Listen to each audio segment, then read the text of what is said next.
You're listening to Cards to the Moon, a podcast about trading cards from both a collector and investor perspective. We hope you'll stick around for the ride as we take a deep dive into the state of the hobby, share some hot takes, hopefully some useful advice, and fun stories along the way. Hey all, welcome back to another Friday edition of Cards to the Moon. This is episode 144. My name is Clark of fivecardguys.com and fivecardguys on Instagram. And yes, we are on Instagram threads too, so join us there if you'd like to engage with us on yet another platform. Today, I don't have my regular co-hosts with me, Hyung and John, but not to worry, I recruited a former World Baseball Classic and Olympic pitcher for Team Canada to join me. He's also a former guest of the pod and is now a podcast host himself, which we'll talk about later in this episode. So without further ado, Chris Begg, welcome back to the show. Thanks, Clark. Thanks for having me. This is honestly like the first time I've been drafted because I never got drafted when I played pro ball. I was a free agent, so being drafted here, I feel pretty honored. It's turned back the clock 25 years. You know, a long time coming and well-deserved. If you missed the two episodes when Chris was on this show, go check out episode 123 and 124, where we talked about cards, particularly from the junk wax era. And he had a great story as well about how the great closer Mariano Rivera learned to throw his deadly cutter. So you don't want to miss that story. I believe that's episode 124. All right. I hope Chris has a few more stories like that today. So we'll see. We'll see how it goes. But we are still going to talk cards in this episode because Chris is still a collector. And off the top today, no, we're not going to talk about Shohei as we have for the past few episodes, kind of Shohei out a little bit.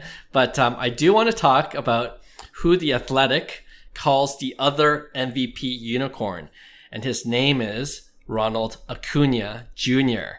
And if you read the Athletic article, they argue that he's having one of the best season of any leadoff hitter ever, including, speaking of junk wax era, Ricky Henderson, who we're both very familiar with. And for context, I want to give you some stats. Acuna, to date, has 21 homers, 41 stolen bases, 78 runs scored, all before the All-Star break, which happens next week.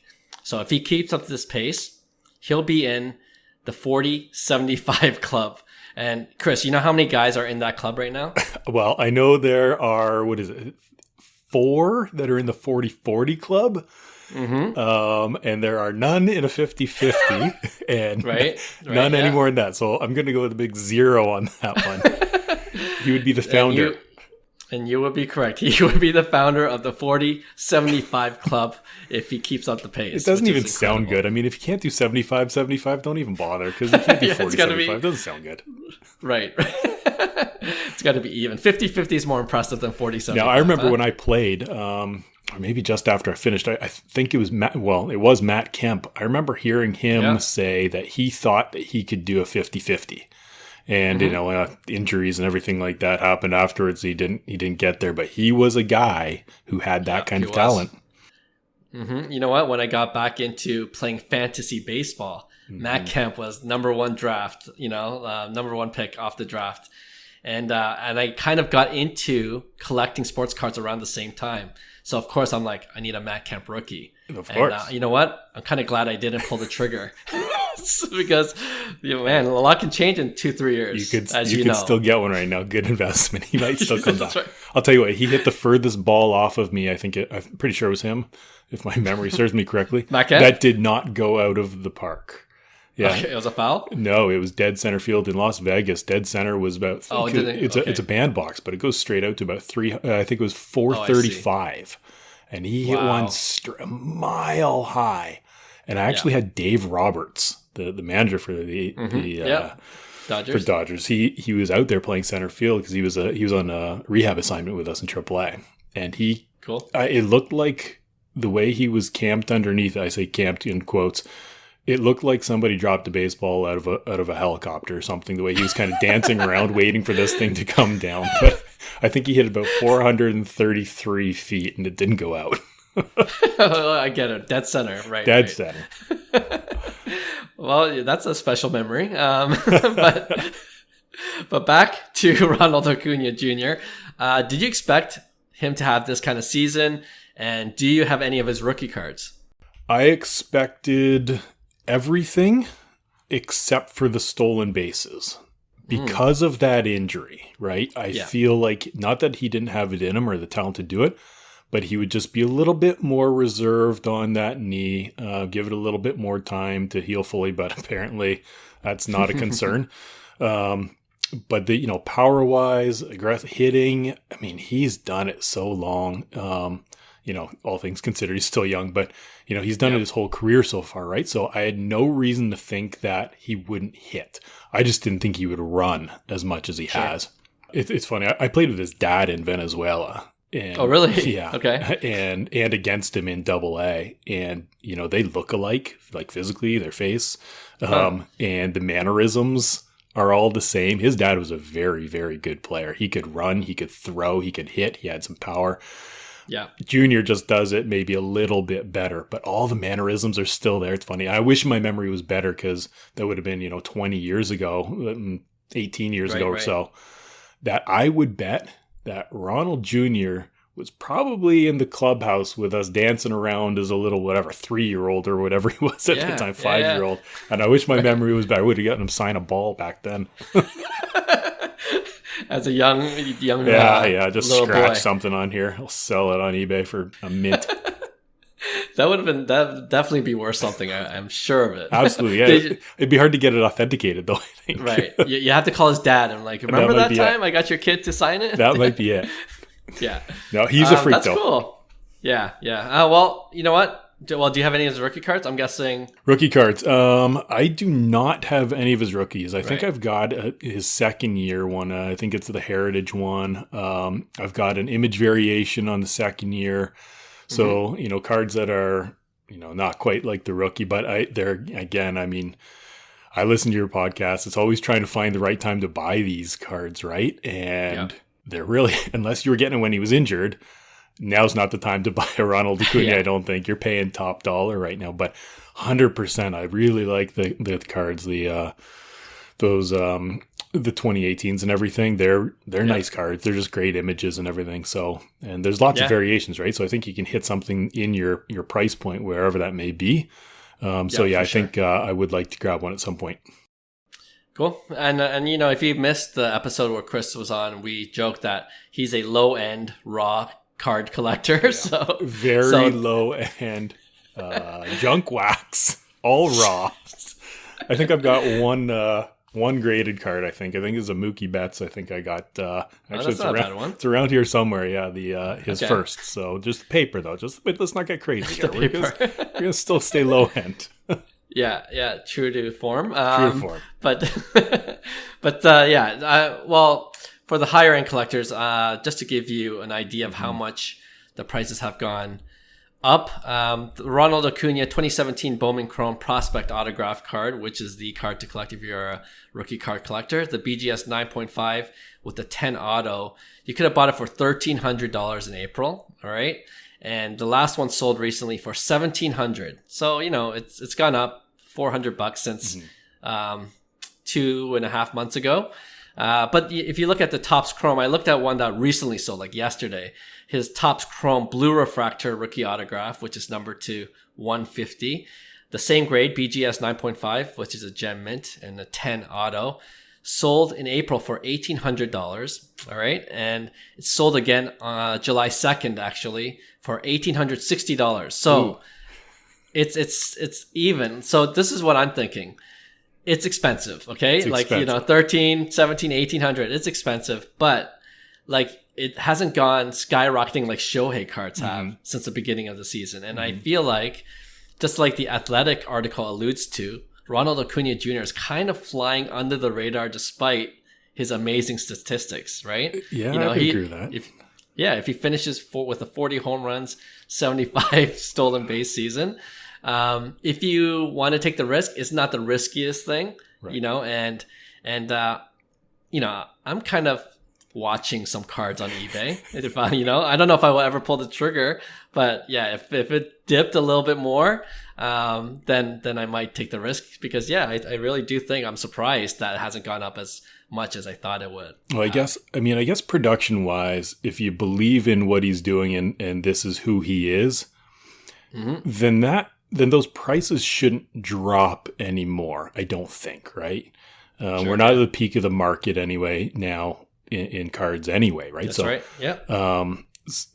So they should drop. And if he does, like you're saying, end up, even if it's not 40, 75, if it's 40, 60, something like that, which is almost probable, more than just possible. Then, by September, October, when those things happen, or November, maybe those prices do kind of make a jump now after, it's happened and everything. Sure. Oh, geez. He's like you said, that unicorn, right? The one of one. He is that guy. And then people jump on that train and get off the Shohei train, maybe. Yeah. Just keep flipping back and forth between Shohei and Acuna. Yeah. So that's the strategy. I agree with you. And you have a couple grand just to play with. But you know what's going to happen though? If I ever invest in Ronald Acuna Jr., his knee's going to go out. So you know what? For the rest of the Ronald Acuna collectors, I might just hold off. And the reason why I didn't get Acuna Jr. cards like earlier this season, because Hyung kept on scaring me about his knee. Because, he had a knee issue, right? Yeah. He's like, I don't trust it, man. I was never the same after that injury. So I'm like, you know what? I'm not going to buy Acuna. And then look what he does. Yeah, Cho is never in the 40-75 club, though, either, to start with. I don't think so. He was his own unicorn. He was in the 10-10 club, baby. Hey, that's way better than I can do, so. All right. Well, before we go into our discussion for this episode, like we regularly do on Friday episodes, I want to talk about the Oppotaco Podcast, which you are now hosting along with our friend Jason Willow, who actually couldn't join us today. He was planning to, but he had a baseball tournament, which he's part of right now as we speak in Washington State, right? Yeah, he's away. He couldn't make it. Okay, so we'll have him on next time. Willow is also a collector, so it'll be interesting to see what cards he's into. But anyway, Chris, I want you to tell us about the Oppotaco Podcast. What can listeners expect when they subscribe?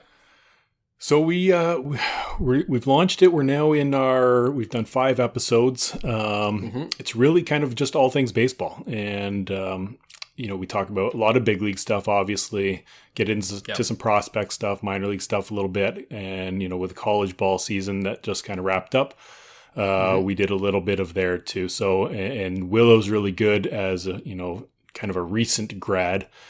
He keeps in touch with all that side of it with the college stuff. So we're there. We've talked a little bit, I think, about the grassroots stuff, and we'll get into some of that as well. We had our first guest on, Scott Richmond, who was fantastic and told some stories. And we kind of followed along his career and somebody that we've played with Team Canada and everything as well. So and pitched in the big leagues with the Jays. So he was phenomenal. But really, it's kind of anything that's relevant in the previous week. So lately it's been All-Star game talk, and the draft is coming up, and Will and I have talked about our own experiences as well. What it was like being drafted. Willow was drafted, I was not, so I talked about my free agent kind of path. Right.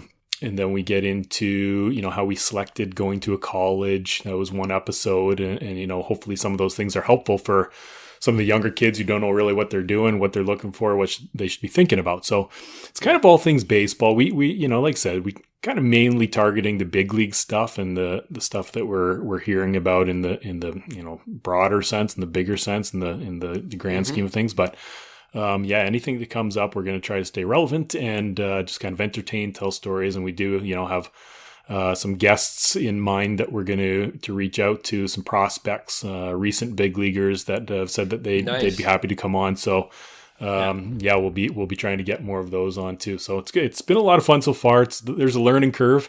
I listen to you guys. You guys are a well-oiled machine here. So we're kind of taking a little bit of advice from you, Clark, which is appreciated, and kind of implement some of those things into our side and go from there. And hopefully we can develop a little bit of a following and get some feedback from listeners, what they want to hear about, what they like, what they don't like. And really, like anything we're doing, we want to be learning and improving. So any comments and suggestions from any listeners that want to check us out, that is greatly appreciated. And we'd love to hear from you. Yeah. You know what? You guys are quick learners. So I have no doubt that you'll get to that level where you're just super comfortable, and then, you're just going to be pushing out one episode after another. And you already mentioned this, but you guys are well connected in the pro baseball community, both in Canada and the US. And, that's what I like about this podcast, because you guys have this real insider info about what it takes to play both in the minor league systems, internationally, and in the bigs. And, a question I had is, what have you, kind of give our listeners here a taste. What have you personally learned about your own baseball journey, and what kind of advice do you generally give to kids coming up in the system? I've learned that I've forgotten about most of my career, which is good. I wish I wrote more stuff down. Okay. But it's funny, I talk to a lot of younger kids, especially now when I say younger kids, teenagers and everything, right? Going up, into the draft or college and things like that, because that's who I coach, a lot of times on the junior national team. And everybody's got their own path, right? And it's, like mine was different from Willow's or our other co-host when he's on, Renee Tassoni. Tassoni played in the big leagues, and he was drafted and signed, and Willow was drafted and didn't sign. And I was never drafted and ended up signing as a free agent with the Giants. So, everybody's got their own path. And for me, it's, if you want to play, there's a place for you. Now, it may not be pro ball, okay, but it's college ball. There are, hundreds and hundreds of colleges, whether it's D1 or D3 or NAIA, JUCO. There's opportunities out there. And then, like I said, when we had Scott Richmond on, we talked a lot about his international experience. When he was done playing on this side of the ocean, he went over and played in Italy and New Zealand and signed with Korea, which is a great story. I'd go back and listen to it. It's kind of funny. But, all these places, he had these opportunities that just kind of happened, right? And, as baseball players, it's funny. I always think we're conditioned one way and one way only, and that's to play in the big leagues.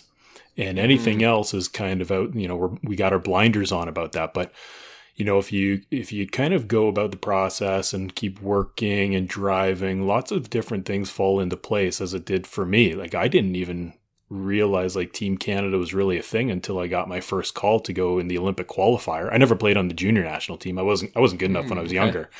It wasn't until I was in, Double A that I got a call. And it was like, hey, you want to go to the Olympic qualifier in 2003 in Panama? I was like, okay. It's like, next thing you know, I'm rubbing shoulders with Justin Morneau and all the, guys like that. And it's, and guys who had big league time. So, those opportunities are there. And if you keep kind of doing the right thing, good things generally are going to fall in place. And that's one of the messages that I like to give to kids. Yeah. Great advice.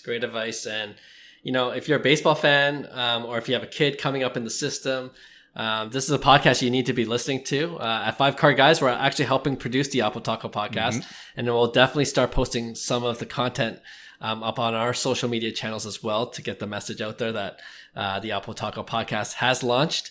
And in fact, just a heads up for our Cards to the Moon listeners, our next Tuesday episode coming up on this pod will be one of the recent episodes from the Oppotaco Podcast, just to give our listeners a flavor of what it's all about. And I think we're going to play the Scott Richmond interview, which was a great interview, and he provided a lot of insight. I remember him watching him as a Blue Jays pitcher as well, so there's that connection too. But I think people will enjoy it, especially if you're into baseball and baseball cards. Richie's great, and he if you remember him with the Jays, then that means you are a serious baseball fan. He didn't have a long career, but he has had a very interesting career. And I had actually never heard the entire Scott Richmond story, even though we were teammates, in our past. Right. So it was great just talking to him about it. And, just like any of us, when we get back together, it's joking around and laughing and telling stories, right? So it was a lot of fun. So I hope your listeners enjoy it as much as we enjoyed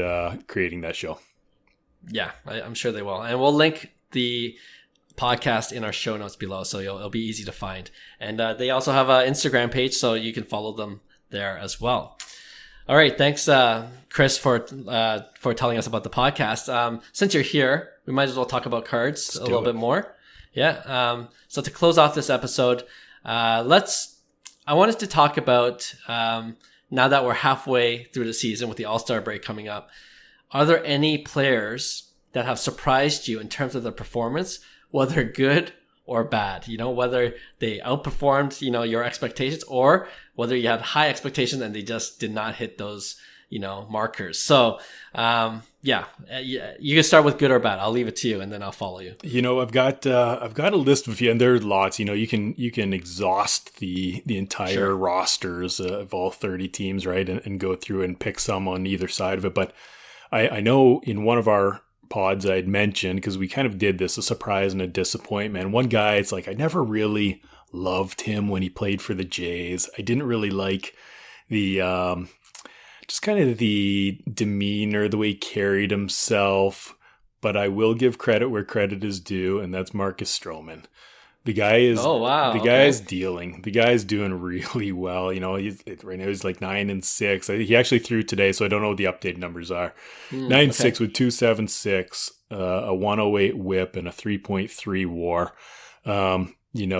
He's arguably having his best year that he's had as a big leaguer, and could be pretty interesting trade bait coming up for playoffs and everything. So, he's one. I'll give credit there. Still don't love watching the little bit of the show that he puts on there. I guess I'm old school, but right. I don't hate it. He's okay, and I get what he does, and I get that he is entertaining to watch. And if he keeps pitching the way he does, that's one for me. He's surprised me this year.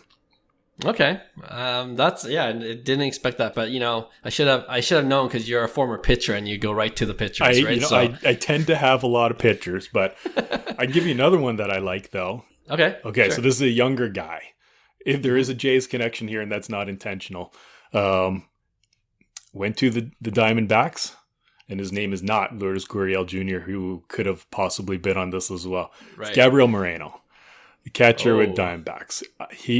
When the Jays made that trade, I was a little bit disappointed, because he was a guy, I watched him, I think it was his first game up with the Jays, and all I needed to see was him throw down to second base. And I can't even remember if they got the runner stealing or not, but the speed of his transfer and his throw was lightning fast.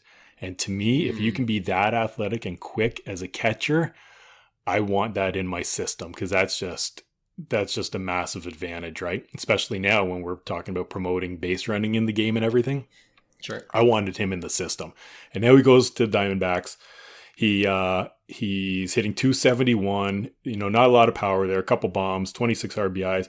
He's actually got an 81 OPS plus, which is below average, right? 100 is average. So he's 81, and he's got a 657 OPS. He's got a 1.5 WAR, and a lot of that's going to come from defense. He has thrown out 48% of base stealers to lead the league by far. Wow. Yeah. So that's one to me. What an arm. So he's hitting for a respectable average, and he hit through the minor leagues. And he's got that defense. To me, that could be a guy for, if you're talking about investing. I know you guys don't love catchers either. They're tough. Catching's tough. Pitchers and catchers. Catchers are tough. I will agree. Unless your name's Rutschman right now, or Yadi maybe for a long-term investment. But he's a guy that I think he's got some longevity at that position at a pretty high level. Okay. I like that pick, actually. Like you said, he was a Jays prospect, and, he was one of the higher top Jays prospects coming up in the system. So, as soon as he came up, the hype kind of died down. So, I don't think it's that expensive to pick up a Gabriel Moreno. Not even for his autograph I think card. You can pick up some cheap ones. Especially those base paper ones that I look for. But, then your first pick, Stroman, you could pick him up really dirt cheap too. So I don't know. That might be for your PC. But you're not. It's not for the flip or anything like that. I got more. You tell me how many you want there, Clark. You know what? Let me go. I'll throw you a couple now, because you threw two. And I like this connection because you talked about Moreno. of the Diamondbacks, and the Diamondbacks have been killing it. Like, that's a surprise in itself, right? 100%. No one expected them to do this well, and I think one of the reasons why is just Rookie of the Year candidate Corbin Carroll. I think has 18 home runs and 20 something stolen bases. 24. Okay, and like, he's a smaller guy, right? Mm-hmm. But definitely had the pedigree coming up as a top prospect too. But I did not expect this right out of the gates, and like I said, the Diamondbacks are like, okay, he'll have plenty of time to develop. Now they're in the thick of the race. If they continue this way, they're going to be in the postseason, no problem.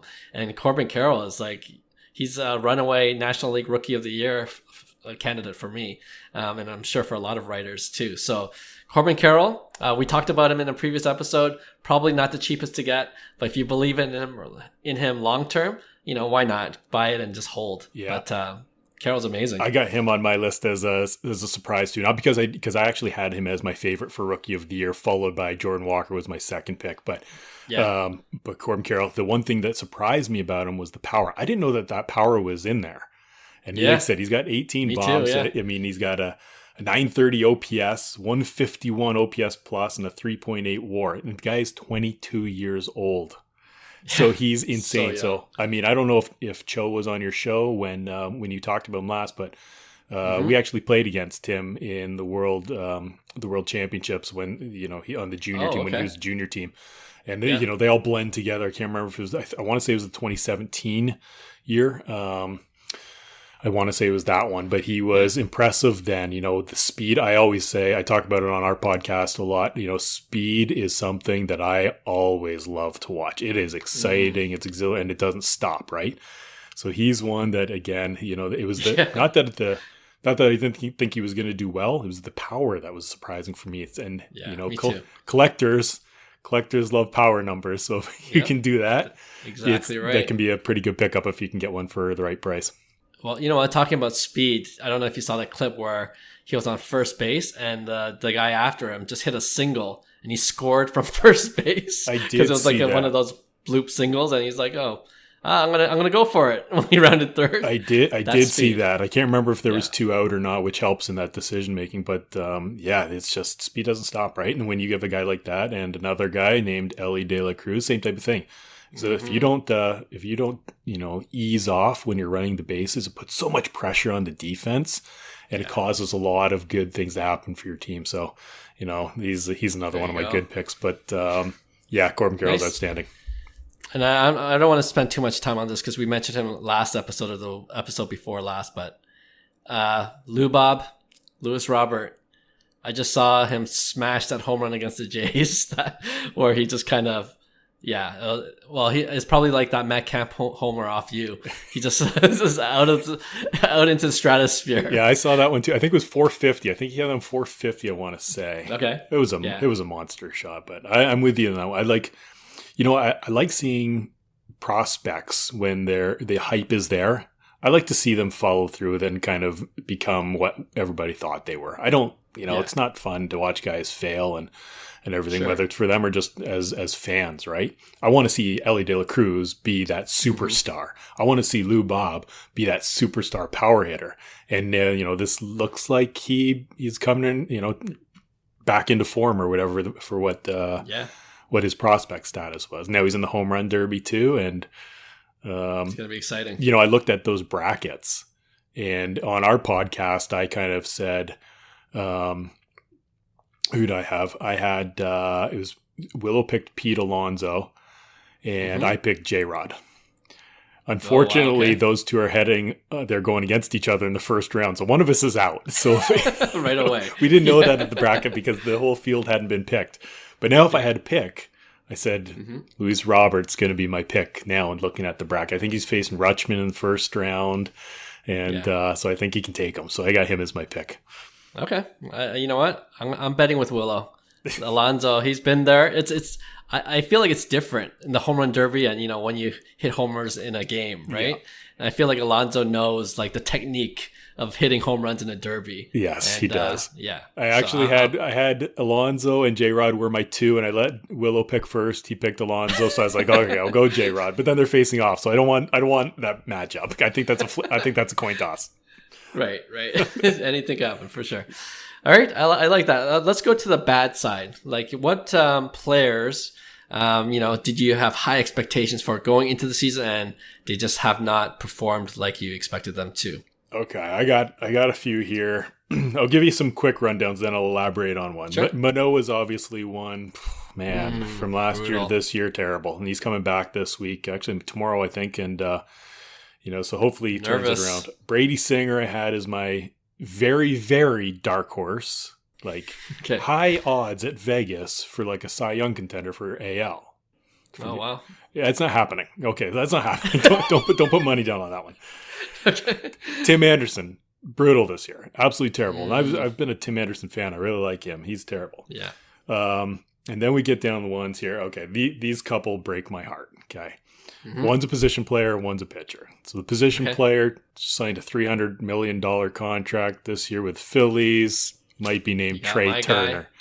You got my guy. Oh, Trey Turner. He's number one on my list. I love watching him, man. He's, again, speed. He started showing, like in the WBC, it was so exciting to watch. And the power numbers as well. The smoothest slider in the big leagues. Yeah. Like at a premium position, shortstop. And it's just like, man, he's not doing well at all. 248, 9 home runs, 30 RBIs, still has 18 stolen bases, but the OPS is below average. He's got a 1 WAR. That's not what you want from a $300 million 10-year, 12-year, whatever it is, I think it's 11 actually, investment. So he's one for me. This is what happens when they sign big contracts like that, eh? It's a cliche now. You know what I mean? Like, they never work out. The problem is somebody's going to do it. Somebody's going to sign the player to that contract. So if you want him, you got to match it or that's a game. Beat it. Yeah. So he's one for me. Well, let me ask you then, because Trey Turner was number one for me as well, and his rookie cards I'm sure have gone down. Would you buy at this point? So that's one that believe I would. He's in my eBay search. He's there. He's there. Okay. So I don't have any Trey Turner, even base. I got nothing. I've got no Trey. So, and again, that was kind of at the time when a lot of us were out of the hobby. So I don't have any of his, and I go to Cho's office every now and then. He's got a beautiful parallel auto. Mm-hmm. And I look at it and I drool a little bit all over it just to get the grade down for the next time it's got to go in. So yeah, it's one that I definitely think that would be a good pickup. Graded or raw, whatever. Whatever you like. 100% though, the great buy. Yeah, no, I think there's definitely opportunity with Trey. I think when the season began this year, I mentioned Trey Turner as someone I almost like buy annually and then flip at the end of the year. And for some reason, life got busy. I didn't pick him up. I guess it's good timing for me because, it wouldn't have worked out this year, I don't think, unless he really picks it up in the second half. But for longer term, yeah, why not? Like, this is the opportunity to get it. I just don't see him.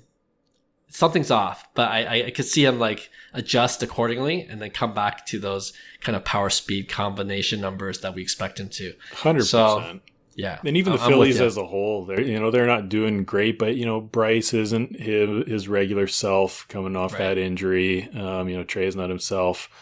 I'm not one of my bad. I'm not in on the Schwarber train. I have trouble backing a guy who's hitting a $188. It's just something fundamentally wrong about hitting under 200, batting leadoff, and just having supposed to be one of the superstars in the game. There's just something wrong with that to me. But JT Realmuto, I like him. So there's a lot. It's a good team. And the pitchers. So we got pitchers, Nola and Zach Wheeler. It's 100%. But I'm saying like this is a new era of baseball. You could bat 200 now and you'll be in the bigs as long as you contribite in other areas. Right? I hate that about the game right now. It's the one thing I actually really detest.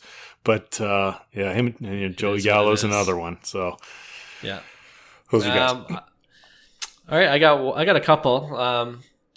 This guy's on the Jays. All right, he's not having a horrible season, but I just expected a lot more. All right, his name is Vladimir Guerrero Jr. Okay, like. He was at one point in his career, young career, second in MVP voting behind Shohei when he hit those 47 bombs. And I'm like, I think last year was a down year. And then think this year, like maybe it definitely was my Blue Jays bias that came in. I'm like, yeah, this Vladdy's going to really kill it this year. And then we had this one guest, Scotty B Cards, a while ago. And he said something like he felt the home run numbers were inflated when they couldn't play in Toronto during the COVID year. Okay. And they played in where the Bisons play. Yeah, in Buffalo. And I'm like, no, the power's legit. And then sure enough, he's hitting more doubles, especially in Rogers Stadium or Rogers Center, sorry. And doing much more damage in away games. So unfortunately, he only plays half the season away. Yeah. It took him, at least a third of the season to hit his first home run at home, right? Going. Yeah. So, high average, still making contact, but I just wanted more power from him. It looks like it'll be like, he'll hit a decent 25 to 30 home runs. That's not bad. But, with Vladdy, you just expect more, right? 30 plus homers at least. Well, at least they're getting it from my guy then, Bo Bichette. That's my horse. Yeah. He's been my horse since, 2020 or so. And he's the guy. Speaking of good buys, I think you probably still get him, a little undervalued right now, but I don't think it's going to be too long because I don't think he's sleeping. I think this is who he is. I think this is his career. So I think he's figured out who he is as a hitter as well and what he does. And now his defense has become a lot better too. So it's both sides of the ball, but Bichette's my guy. Okay. I like that pick too for one of the good picks. Do you get another bat? I got another bat. I'll give you my pitcher. Talk about going from the top of the top, the pinnacle, the apex here, down to the dumps. We'll put it there. Maybe it's not quite there, but it's pretty close. Marlins, quote-unquote, ace, Sandy Alcantara. Sandy. Yeah. Man, you got your Cy Young winner dominating, 100-mile-an-hour sinkers, hard to hit. And he's got a 3.7 record with a 4.93 ERA, a 0.5 WAR, and a 1.25 WHIP. And it's funny, some of the numbers aren't too far behind, but the hits are up a little bit. And it's just, it's just not all coming together. Nothing's as easy as it was last year. And again, I was all in on him. Just watching him, it's just, I think, like perennial Cy Young. He was my favorite this year. I didn't want to pick him because that's almost like the obvious one. So, but it was like, that's for me, the front runner. And, again, just like Brady Singer, it's not happening. So, but if you like buying pitchers on cards, Alcantara might be a good pickup. He's not injured. He's just not doing well. So, and I don't think a guy that has that kind of talent, that type of arsenal, can throw this poorly for much longer. He's got to turn around again. He's still young, right? So I think he'd be a good purchase right now if you want to go that way. I hate to tell you, Chris, but we say it on the pod a lot. This is why we don't buy pitchers, all right? This is unpredictable. Did you know R.A. Dickey won a Cy Young one year? Gosh, don't get me on that one. Yeah. Oh boy. A knuckleballer? Yeah, I can't go there. You just unless your name is Justin Verlander or Clayton Kershaw, I'm not buying a pitcher. Sorry, I can't do it. Like I've been burned so many times. I actually bought a Walker Buehler. That didn't work out for me well. Like, love him. I'm sure. Is he back now? Or no, I don't think so. I don't know when his timetable is, but that's one of my disappointments that I have. Isn't necessarily guys that are doing poorly. It's guys that you don't get a chance to watch play as a fan because they're hurt. True. That's, I've got my guys here, Jacob deGrom, right? Hurt. I want a full season of Jacob deGrom. That would be so exciting. Right now, Mike Trout. I want a season of Trout. Don't tell me about Trout. Oh man, that is, listeners will know I have a 2009 Bowman Chrome. Like if he could just put 1 year together. This is my grail. I'm like, he just needs to put 1 year together, and he was doing so well. I know. And he just got to the All-Star break and broken helmet. Oh man. And like Judge is another one, right? I just want to see, like, before the season started, I threw it on Twitter. I was like, I'm going to go out there and say it. Judge is going to break his American League record. He's going to hit more than 62 this year. Well, that doesn't look too promising now either. You did it. You cursed him. Yeah. And then one of my other Cy Young favorites, Tristan McKenzie. I loved watching him. So good, so talented. Like, again, a great arsenal. And he's hurt. I just want to be able to watch these superstars be good. And we're having that stolen from us, I think, right? And so that's why they got to stop. You know what they got to stop doing? Throwing the ball too damn hard. Just take it off. I've got like a pie in the sky suggestion / theory that we'll save for one of our podcasts one time. People will think I'm crazy, but I'll throw it out there and people can attack me all they want. We'll save that for another time. We'll tease it once that episode comes out. Yes. All right, I got one more for the bad, and then we could wrap it up because I feel like this is one of the more bigger disappointments. He's a perennial 30 home runs, 100 RBI guy. Definitely not on track to hit that. Got traded to the Houston Astros. You know, always a good team, always a contending team. Yet this guy is not doing very well. First base, or is he designated hitter now? I don't even know. I think he's first base, but I could be wrong. His name is, of course, Jose Abreu. Mm-hmm. I bought his rookie card. I flipped it a couple times. Always made money back to me because he's so consistent. But I guess this goes to show you, and maybe Chris, you can talk on it too. Like, you just never know when the age thing happens, right? He's 36 now. Right. And I don't know if it's an age factor or if he's hurt somewhere or what's going on, but 7 home runs at the All-Star break, that's not Jose Abreu. Well, here you go. You just said the pitchers, you don't invest them because they're unpredictable. Meanwhile, you buy the predictable Jose Abreu, and he's failing on right. You. But it's funny because he was one of my... one guy that I was about to talk to talk about on our podcast as being a disappointment, mm-hmm. and then he hit a couple home runs that week. So I was like, okay, I'll hold off on him, and I picked somebody else, right? But yeah, I'm with you on Jose Abreu. Same thing, right? He's should be doing better. Yeah. 45 RBIs, 243 average. So it is what it is for this season. But yeah, he's 36. What can you say? But yeah, we'll see. I mean, some of these bad choices like Trey Turner and even Vladdy to a certain extent. I have his rookie auto card as well, and it's kind of coming down steadily. Like those guys, there might be opportunities to buy if you still believe them in long term. So just because they're having a bad first half doesn't mean you should be off of them completely. I think I've got another one for an opportunity for you. I'll throw it out there quickly for pickups. Some guy named Julio Rodriguez. Maybe you've heard of him. Yes. I mean, I looked on eBay. I know it's a base one or whatever, but if you're just getting in the baseline of cards and everything, you just want one. I mean, his update was like 50 cents or something like that. And I'm like, that's what drives me crazy about the hobby too. Is you buy a box cards for $150 and the best card in the set of base is 50 cents. You're not making your money back. But anyway, but J-Rod, he's one who's disappointing. He's an all-star. He's going the home run derby. But he's in 251, 13 home runs. He's got a 720 OPS. It's just the numbers for what we thought he would be consistently, like right out of the gate. And I get it. He's still young and you go through a few growing pains and everything. But as far as buying opportunities, he's one that I would say and especially because the eyes are off of him. Because right now they're on the Corbin Carrolls and the Acunas and the Shoheis. And Julio's not. He's not Julio's not the front runner anymore. So to me, good pickup opportunity. Amazing pickup opportunity. I agree with you 100%. I think in our last 1v1 or pick one, it was between Julio, J-Rod, and Ellie De La Cruz. One's going up, one's going down. And I'm going with a guy that's trending downward, who I still believe in long term. And I feel like it was inevitable, right? Like he had this hot rookie season. It'll be very difficult for him to match or even top that. And, right away in the second season. And like you said, he's a very young guy and he's having a decent year still.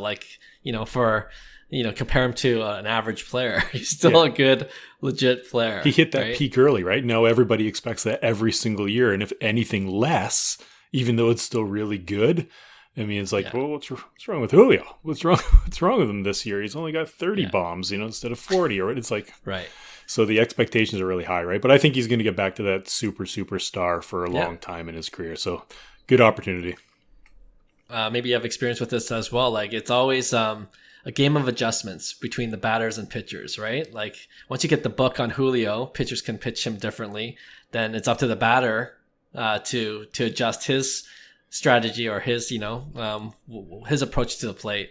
It's kind of this cat and mouse. So yeah, not surprised. And it's actually really typical, right? When you first start in that matchup between a batter and a pitcher, the pitcher has the advantage, right? Because the batter has no clue what's coming. And then, a guy like Julio starts to have success and everything. And then the book gets out on where his weaknesses are, where his holes in the swings are, what his trends are. So it starts to go back to the pitcher gets the advantage. But then as time goes on, the more at bats the hitter gets to see against a pitcher, the tide shifts again and the advantage goes back to the hitter, because as a pitcher, you only have so much. I only have so many different pitches in my arsenal. I can only throw so hard or soft or, move the ball around so much, right? It's not all of a sudden I can throw something that you haven't seen before. Eventually you've seen everything that I have, and good hitters are able to fall back on those at-bats and those trends and what they've thrown and in certain counts and everything.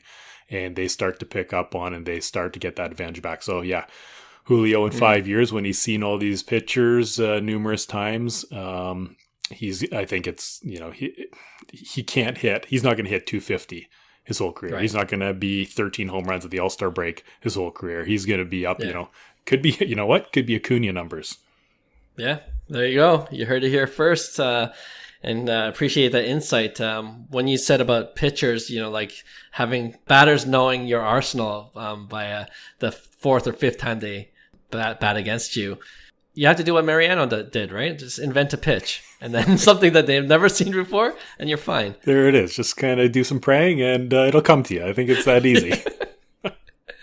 Just wanted to say that. All right. Well, I like this discussion, and hopefully that helps some of our hardcore baseball card collectors have something to think about. All right. We'll finish off with this segment. We don't have a jingle for it, but you know what? I thought it would be funny or fun, at least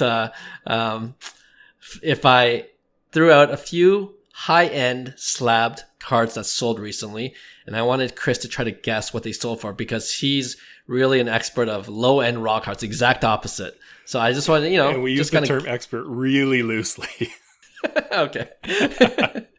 It's what I enjoy. How about that? That's what my collection is. All good. All right. So I'm going to screen share and I'll describe it for our podcast listeners, what they're seeing exactly. All right. Here's the first card. It's the Michael Jordan 1986 Fleer. Very iconic. Even if you're not a basketball collector, you know this card. It's PSA 9. All right. Mint condition. Sold, I believe, just this past week. How much do you think it went for, Chris? PSA 9 Jordan. Okay. Are you giving me pop counts? No, don't give me pop counts. I'm just going to stab in the dark. I'm going to go. I don't know if that would help. I don't think it would count. I wouldn't. I would just want to make it sound like I know what I'm talking about here. Okay, so I'm going to go $8,000. All right. Okay. 8,000. The correct answer is you got to double it. 17,130. Man. God, just a few more pennies. 17,000. I got to go into my bigger drawer to get that money. All right, I got a couple more for you. This time it's baseball. That was, I just want to give our listeners that weren't really into baseball one card that they can Jordan's appreciate. A baseball guy. He was a baseball player. That's true. Yeah. You should have thrown that card up there. I got one in raw. Do you really? Oh, yeah. The SP1? Absolutely. There you go. Okay. All right. Let me put the next card up. It is the 2018 Topps Chrome Update Pink Refractor of Shohei Ohtani. All right. So let me put that up for you. There you go. Black label too. Sorry. I should mention it's black label. So if you don't know what that is, it's the Beckett standard of perfection. Corner, centering, edges, and surface all a 10. And it deserves this nice, beautiful black label. Gosh, that's actually a really nice card. And of course, what makes it better is that he's pitching and not hitting. Okay, so we got bias there, yeah. 10 pink refractor, non-numbered, correct? Non-numbered for pink, yeah. Okay, so I'm going to go. This has got to be north of that Jordan. So I'm going to put it at 24.5. $24,500. Yes. All right. You know what? There was another black label Shohei Ohtani refractor that sold for something similar to that. It was a batting image, right? Okay. And it was a base. It was a base too. So I don't hate that guess. But you know what?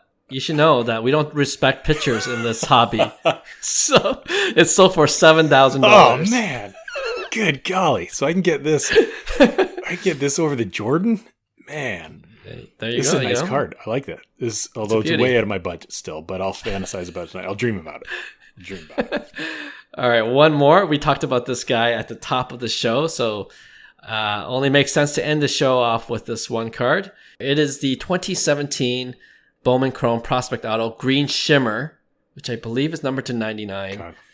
Refractor of Ronald Acuna Jr. All right, so here's the card for you. And the grade is BGS 9.5, autograph 10, which is gem. Oh, boy. Okay. This is a nice card, too. Yeah. This is the card you want. This would not have been his autograph on the baseball when he was 5 years old in the clubhouse in Venezuela. This is a little bit different. Okay. I'm gonna definitely, it's trending upward right now. So, oh man, out of 99, I'm going 11.5. 11.5. Okay. You know, I want to just check that it's numbered to 90. Yes, it's numbered to 99. Just wanted to make sure that was the case. Sorry, what did you say it was? I went 11.5. 11,500. All right. It actually sold for half of that, 5,600. So people are like, this Begg guy is a sucker. I can sell him anything. I'll tell him it's a good deal. That's what we learned in this segment. That's what I learned, yeah. I'm going to get my DMs all over the place from card collectors, investors, and everything, trying to sell me stuff. For Beggs, just inflate your number for your pitching cards. And then you'll get a good deal from him. No problem. Kidding. Oh, man. I'm going to have to sell my house. Well, I hope that wasn't too mean. I'm good with it. Okay, good. I thought it was funny. And you know what? When Willow comes on the show, we'll do the segment again. I think it'll be, he's a fellow low-end collector. Willow's a fellow low-end guy, yes. He admits himself. So it'll be fun to test it out with him. You can get him with some football and basketball, too. He does a little bit of those ones. Oh, does he collect those as well? Yeah, a little bit. Yeah, he does. He does. When we were at Cho's place, he was going through that box with basketball and football as well. Nice. All right, good to know. Anyway, Chris, thanks for guest hosting with me on this Friday episode. And once again, definitely listen to the Oppotaco Podcast, which is available now anywhere you listen to your podcast. And we'll, again, as we mentioned earlier in the show, this Tuesday episode coming up will be one of the episodes from the Oppotaco Podcast. So, Chris, any last words before you sign off? Just want to thank you, Clark, for your guidance in starting that podcast, and we've really appreciated it, and your continued support. And to your listeners, if you like what you're hearing, or even if you don't like what you're hearing, let us know and tell us how we can fix it, or tell us what you enjoy. So, do appreciate it, and thanks for having me on. I'm available anytime. This is fun talking about cards, and I'm okay being the butt of a few jokes at the end with comps and guesses. Of course, yeah, you'll be back for sure, and we'll have Willow on as well. All right, thanks, guys. So we would thank all our listeners and subscribers, and we'll have that special Tuesday Oppotaco Podcast episode for you next week. See you then. Bye. Hey, thanks for listening to Cards to the Moon. We'd really appreciate you subscribing to our podcast wherever you listen to your podcasts, and you can also connect with each of us on Instagram at 5cardguys, or you can follow Hyung at Integrity Sports Cards, or John at TradeU at Recess. You can also check us out at fivecardguys.com. Thanks again, and hope to connect soon.